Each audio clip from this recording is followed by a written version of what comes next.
भारत आणि अमेरिका यांच्यामध्ये करार होऊन 8-10 दिवस झालेले आहेत आणि गेल्या एक आठवड्यापासून शेतीमालाचे दर वेगाने कोसळत आहेत.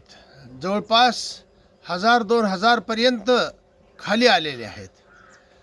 आणि दुसऱ्या बाजूला अमेरिकेचा शेतकरी व अमेरिकेमधील जनता आनंदोत्सव साजरा करत आहे.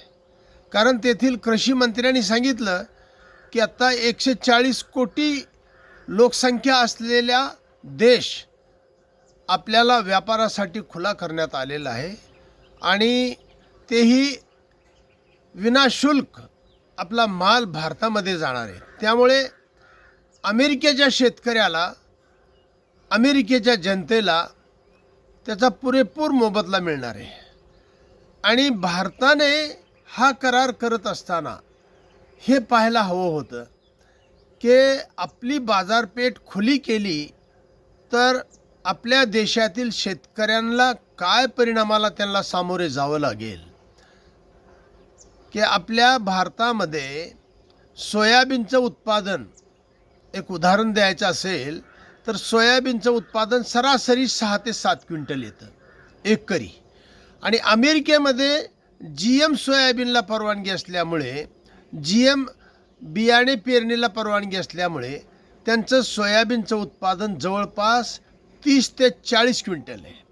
आणि अमेरिकेचं सोयाबीन जवळपास 4000 आपल्या बाजारपेठेमध्ये येण्याची शक्यता आहे.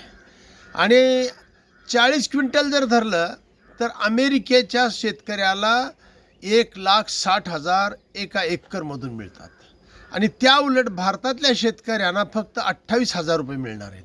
आणि कृषीचा जो खर्च आहे, कृषी मूल्य आयोगाने दिलेला की 1 क्विंटल सोयाबीन पिकवण्यासाठी 7,500 रुपये खर्च येतं. आणि शेतकरी अगोदरच तोट्यात असताना हा निर्णय भारताने घेतलेले कराराचा.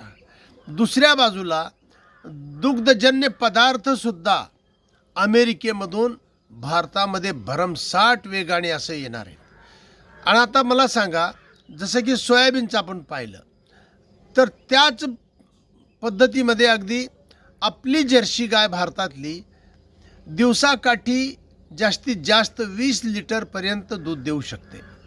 अमेरिकेची गाय एका दिवसामध्ये दिवसातून 3-4 वेळेस त्याचं दूध काढावं लागतं आणि ते 80 लिटरपर्यंतचं त्याचं प्रमाण आहे. आता ही जोड कशी लागू शकेल, ही स्पर्धा कशी लागेल मलाही कळत नाही आहे. की एका बाजूला 20 लिटर दूध देणारी गाय, दुसऱ्या बाजूला 80 लिटर दूध देणारी गाय, ह्या दोन्हीमध्ये खूप मोठी अशी तफावत आहे.